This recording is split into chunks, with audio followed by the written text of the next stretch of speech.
Small village between rolling hills and dense forest, there lived a man named Olu. He was known to be quiet, reserved, and hardworking. Olu had a wife, Amara, who was loving and devoted, and together they had three children: two boys, Toby and Chike, and a girl named Ada. Their family seems to be a picture of happiness, though life was not without its struggles. The village where Olu and his wife lived was not wealthy, and like many others, they often struggled to make ends meet. Despite their hardship, Amara always managed to keep their home warm and their children fed, believing that as long as they had each other, they had everything. However, unknown to Amara, her husband's mind has been made up, consumed by a dark and insatiable desire for wealth. Olu had grown weary of poverty. The pressure of providing for his family and the allure of a better life began to weigh heavily on him. Desperation led him to seek out a notorious chief witch doctor who was rumored to possess dark and powerful knowledge. This man was said to have helped others acquire unimaginable wealth, but at a terrible cost.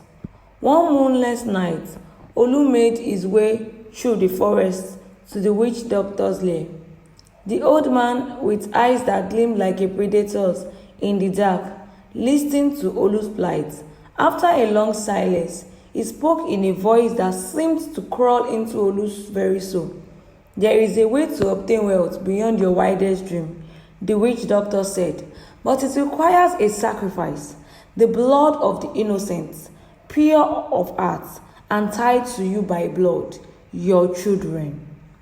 Olu recoiled at the thought, but the seed had already been planted.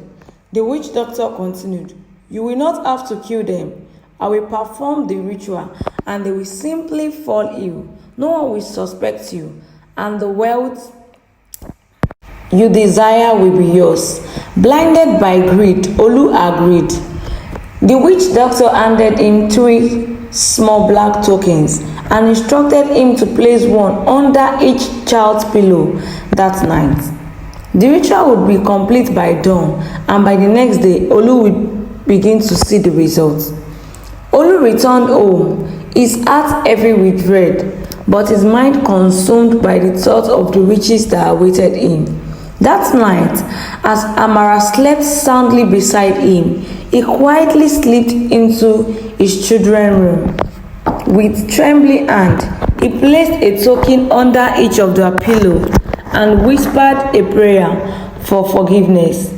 The next morning, as the first light of dawn crept into the house, Olu awoke to the sound of Amara's anguished cries.